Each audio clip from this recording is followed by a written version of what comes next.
इतनी जल्दी मेडिसिन से भी नहीं रुकती है, उसमें टाइम लगता है और तुम ऐसे खुद को भी परेशान कर रही हो। तो मैंने कहा डॉक्टर, मुझे ऐसा लगा कि मुझे आपसे कंसल्ट कर लेना चाहिए। फिर उन्होंने कहा एक काम करो, तुम्हारी अभी दो कोई तो सोनोग्राफी हुई है, चलो सोनोग्राफी से बच्चे पे इतना इफेक्ट नहीं पड़ता है तो तुम 5 को भी करवा लो। उन्होंने मुझे ये कहा। अब मैं क्या करती, मैंने कहा ठीक ठीक है डॉक्टर, करवा दीजिए मेरी। उसमें भी बेबी की हार्ट बीट अच्छी थी, 144 उसके हार्ट बीट आई थी, बट ग्रोथ नहीं हुई थी, क्योंकि वैसे भी वो 10 दिन में जब 2 दिन उसने ग्रो किया तो अभी तो 2 को ही हुई थी और 5 को फिर सोनोग्राफी, तो उसमें तो नेचुरल सी बात है, वही ग्रोथ थी उसकी पहले वाली। बट डॉक्टर ने ये कहा कि यार समझ नहीं आ रहा है तुम्हें क्यों इतनी प्रॉब्लम हो रही है, तुम्हारी इसके अकॉर्डिंग तो मुझे कोई प्रॉब्लम ही नहीं दिख रही है। और जो सोनोग्राफी वाले डॉक्टर थे उनसे भी मैंने पूछा, डॉक्टर कोई प्रॉब्लम है तो आप मुझे बता दीजिए। उन्होंने कहा नहीं बेटा, इसमें तो ऐसे कोई प्रॉब्लम दिख नहीं रही है, चांसेस हैं, और उधर भी चांसेस हैं, वो भी बोल रही थी, और उधर वो भी कह रहे थे चांसेस हैं। फिर उन्होंने मुझे फिर बेड रेस्ट कह दिया। अब ऑफिस में भी मेरे को छुट्टी लगानी पड़ रही थी बार बार, मैं फिर बेड रेस्ट पे आ गई। अब मुझे ऐसे करते करते तकरीबन 20 दिन हो गए कि मैं पूरी बेड पे ही पड़ी। और क्या डेट थी यार उस दिन, 10th, यस 10th दिसंबर। 10 दिसंबर को ये हुआ कि मैं डॉक्टर के पास पहुंची कि मैम ब्लीडिंग बहुत ज़्यादा होने लग गई है मुझे। कैन यू इमेजिन, मुझे पैड लगाना पड़ गया था सडनली, मुझे इतनी तेज़ ब्लीडिंग हो रही थी। तो मैं कैसे तैसे वहाँ पहुँची, और इत्तेफाक से उस दिन में मुझे 1 घंटे तो सोनोग्राफी में ही लग गए, 1 घंटे मैडम का वेट करने में लग गया, 2 घंटे ऐसे, और धक धक जो मुझे हो रही थी वो अलग कि यार ये क्या हो रहा है यार, आज मुझे पैड लगाना पड़ गया, कहाँ मुझे एक स्पॉट छोटा सा दिख रहा था और आज मैं पैड पर ही आ गई। कैसे तैसे मेरा नंबर आया। जो वो लेडी थी जो असिस्टेंट थी वहाँ पे सोनोग्राफी वाले डॉक्टर के साथ, उन्होंने मुझे कहा अगर तुम मुझे पहले बताती कि तुम्हें ऐसे कोई प्रॉब्लम हो रही है, तुम्हें ब्लीडिंग हो रही है, तो मैं तुम्हारी सोनोग्राफी पहले कर देती। अब यार मुझे बड़ा शॉकिंग लगा कि यार मैं इतनी देर से, मेरे हस्बैंड बार बार तुमसे पूछ रहे हैं कि 8th नंबर था मेरा, कि 8 नंबर आ गया क्या, 8 नंबर आ गया क्या, लेकिन उससे पहले उसने 2 इमरजेंसी केसेस ले लिए। अब वो मुझे इस तरीके से बोल रही हैं कि तुम पहले बोल देती।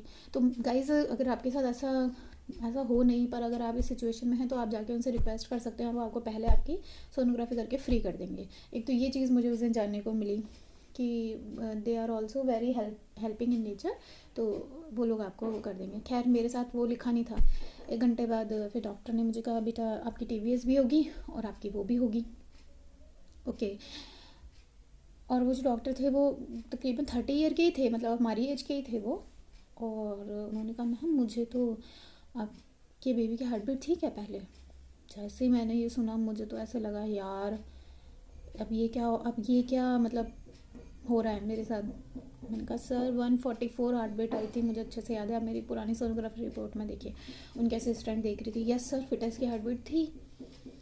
नाउ उन्होंने कहा आपकी टीवीएस हो गया, फटाफट वॉशरूम जाकर आओ। फटाफट फटाफट क्या यार, चलने के लिए धीरे धीरे कहा गया था मुझे। कैसे तैसे मैं लिफ्ट से ऊपर पहुंची, फिर मैं वापस आई वॉशरूम वगैरह करके। फिर उन्होंने कहा मैडम मुझे तो इसकी हार्ट बीट नहीं दिख रही है। अब यार मैंने कहा ये क्या लोचा आ गया यार। फिर उन्होंने उसकी स्क्रीन मेरी तरफ ही घुमा दी बिल्कुल, बोले आप देखो मैडम। अब मैं देखूँ, मुझे सच में उसमें एक तो समझ में नहीं आया घबराहट के मारे, और मैंने कहा सर कुछ सच में नहीं है, आप सीरियसली बोल रहे हैं क्या? बोले हाँ मैडम मैं तो सीरियसली ही कह रहा हूँ। मैंने कहा सर आपकी मशीन भी तो ख़राबी आ सकती है। उन्होंने कहा मैडम हाँ वेट कर लो, एक सोनोग्राफी मैं और कर देता हूँ जो आ रहे हैं उसके बाद। तो मैंने वेट भी किया, फिर मुझे वापस लिया, लेकिन उसकी हार्ट बीट तो नहीं थी। फिर खैर मेरा मन तो बिल्कुल ख़राब हो चुका था उस टाइम, क्योंकि शाम हो गई थी और 6:30 बजे वो बंद ही हो जाता है सोनोग्राफी वाले सर का रूम, तो 6:30 ही हो रहे थे और मैं ही थी, और बाकी वो बोल रहे थे हम सुबह देखेंगे। उसके बाद उसके बाद मेरे हस्बैंड को मैंने वहीं बुलाया अंदर। मैंने कहा एक बार सर से बात करो ना, सारा इस तरीके से कह रहे हैं। फिर मेरे हस्बैंड ने उनसे अकेले में बात की, मैं बाहर बैठ गई थी अपनी रिपोर्ट का वेट कर रही थी। मेरा छोटा बेबी भी मेरे साथ ही था, उसको पकड़ रखा था मैंने। एंड मेरी रिक्वेस्ट करने पे डॉक्टर ने 1 वीक रिव्यू भी लिख दिया। उन्होंने कहा मैम हम मैंने कहा सर कोई मिरेकल तो होता ही होगा सर, आपने इतने केसेस देखे हैं, कुछ तो होता ही होगा कि एक बार हार्ट बीट चली जाए तो वापस भी आ जाती होगी बेबी की। तब उन्होंने मुझे कहा देखिए मैम आपके केस में एक तो बेबी ग्रोथ ही नहीं कर रहा था, वही उसकी ग्रोथ है जो आज से 20 दिन पहले थी, मतलब ज़्यादा कोई खास ग्रोथ उसमें हुई नहीं है। और सेकंड आपकी ब्लीडिंग नहीं रुकी है मैम। ब्लीडिंग होना थोड़ा रिस्की हो जाता है फैक्टर।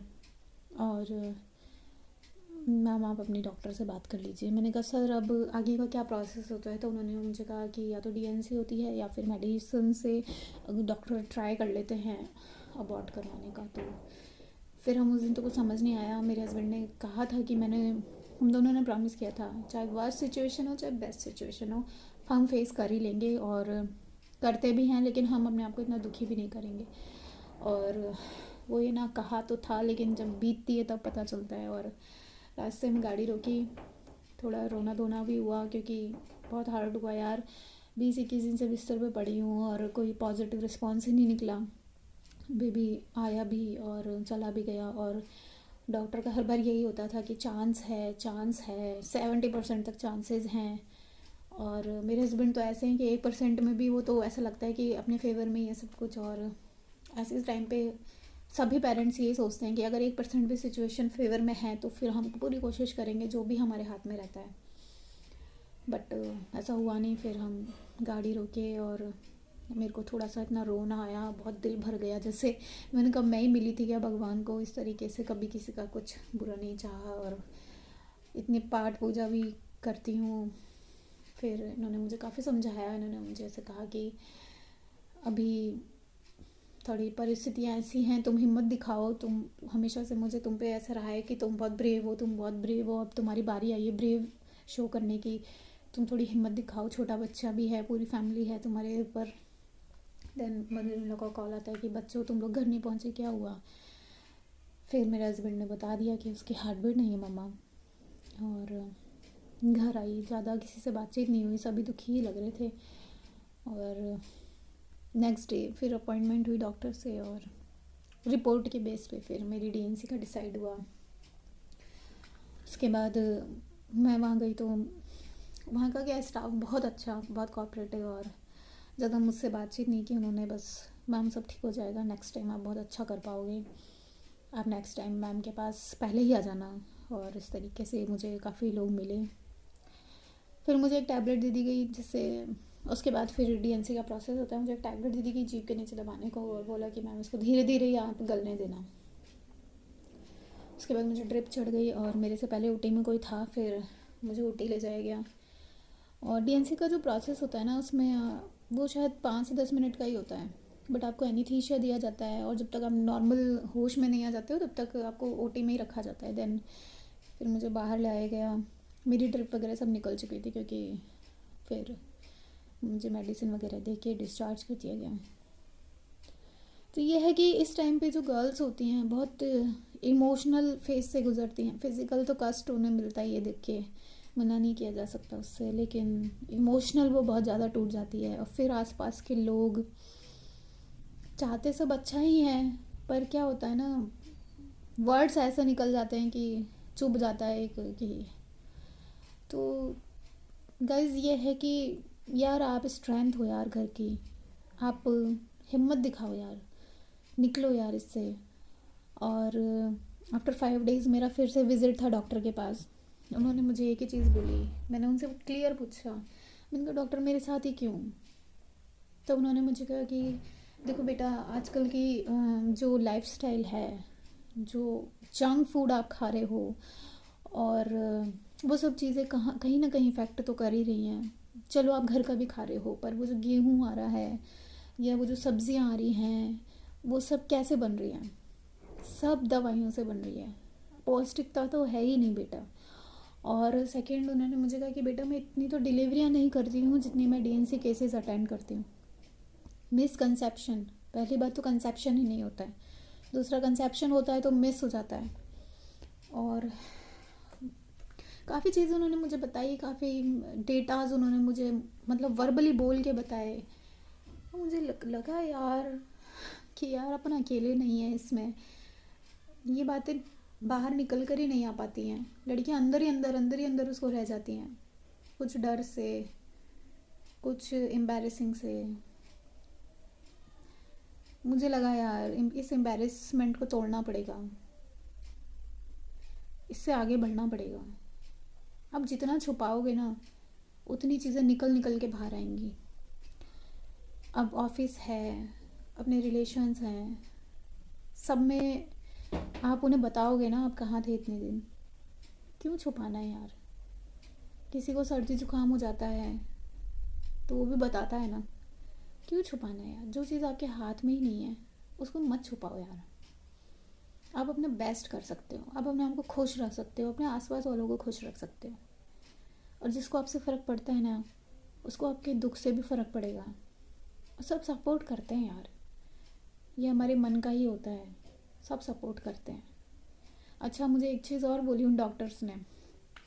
उन्होंने कहा कि ये प्रॉब्लम उनको भी हुई थी, तो उन्होंने मुझे कहा कि आज का तो टाइम ऐसा है कि आपके पेरेंट्स आपसे बहुत सॉफ्ट हैं, इसलिए आप अपना अपना जो दुख है ना वो इतनी ईजिली बोल देते हो। हमारे टाइम पे ऐसा नहीं था। हमारे टाइम पे बहुत नेचर ऐसा होता था उनका। हम तो ये डरते थे कि हम उनको कैसे फेस करेंगे, तो हम अपना डर तो भूल ही जाते थे। बोले कहीं ना कहीं वो चीज़ भी इसमें लागू होती थी। मतलब आप अपने दर्द से जितना जल्दी निकल जाओ ना, जितना जल्दी मूव कर जाओ ना, उतना आपके लिए बेस्ट है। गाइस, मैं तो यही कहूँगी, जैसे मैं मूव ऑन कर रही हूँ आप भी मूव ऑन करो। मैं आपको बता देती हूँ कि जैसे मैं जॉइंट फैमिली में रहती हूँ और मैंने क्या डाइट फॉलो की इस टाइम पे, क्योंकि वो बहुत इम्पॉर्टेंट रोल प्ले करती है। जैसे क्या है, मेरे टाइम पे ये दिसंबर का टाइम है, तो मैंने एक तो हल्का गुनगुना पानी पिया, ठीक है, और सेकंड मैंने अजवाइन की रोटी खाई। और जो भी सब्ज़ी होती थी ना, जैसे लौकी की सब्ज़ी है, पालक की सब्ज़ी है, तो उसको मैं बिल्कुल ऐसे सूप के स्टाइल में बनवाती थी और उसमें ज़रा सा ही छौंक लगवाती थी और सूप बिल्कुल उस टाइप में।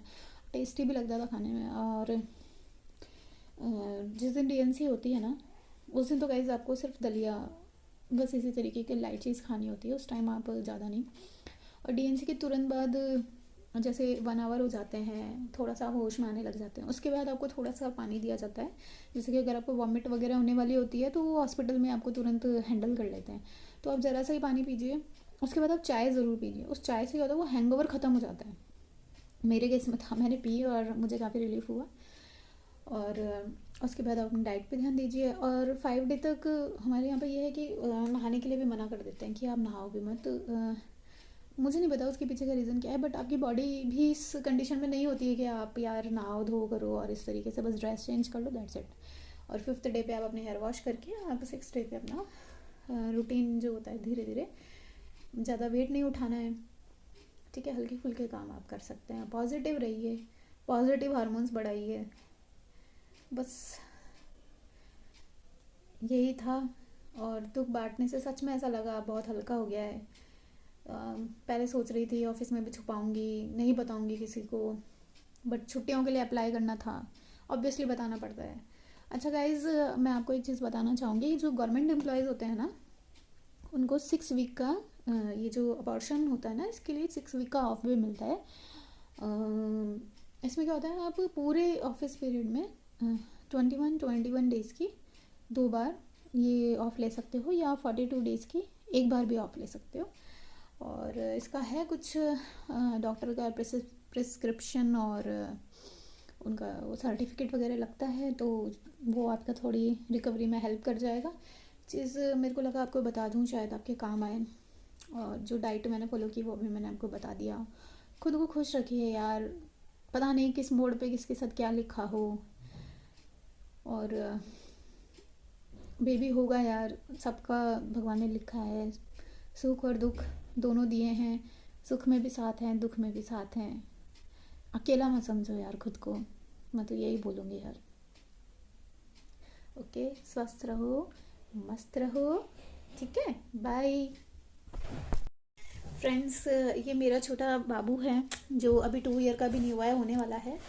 तो दोस्तों, मैं ये कहना चाह रही हूँ कि अगर आपको जो गवर्नमेंट रूल है RSR का 103, अबॉर्शन के केस में कितने दिन की छुट्टियाँ मिलती हैं, क्या प्रोसेस रहता है, उसके बारे में कोई इन्फॉर्मेशन चाहिए होगी, अदरवाइज़ आपको कोई ऐसी इन्फॉर्मेशन कि जैसे मैंने जो बेड रेस्ट था उसमें मैंने क्या किया था, क्योंकि मैंने इतना यूट्यूब सर्च किया, मुझे कहीं नहीं मिला कि बेड रेस्ट कैसे करना चाहिए। और जो मेरी हेल्प हुई थी वो मम्मा वगैरह, जो मेरी मदर इन लॉ वगैरह हैं, उन्हीं से ही मिली थी। तो आपको उस टाइप की हेल्प नॉलेज चाहिए तो मैं ज़रूर अपने आप को खुशकिस्मत मानूंगी कि आपके कहने पे मैं ज़रूर उनसे इन्फॉर्मेशन और लूँगी, जो मैंने फॉलो किया वो भी शेयर करूँगी। डाइट वो मैंने आपको बताई दी है। और अगर आप चाहते हैं मैं इन पे सेपरेट वीडियो बनाऊँ तो आप कमेंट सेक्शन में ज़रूर लिखिएगा। योगा वगैरह भी अगर आप जानना चाहते हैं तो मैं वो भी आपको अपडेट कर दिया करूँगी। ये मेरा बेबी है, अब ये नहीं मानेगा, मुझे आपको बाय करना ही पड़ेगा। बाय कर दो बेटा, बाय। भूख लगी है इसको, बाय बाय कर दो। सबके साथ अच्छा होगा, भगवान सबके साथ अच्छा कर लेगा। बाय, खुश रहो।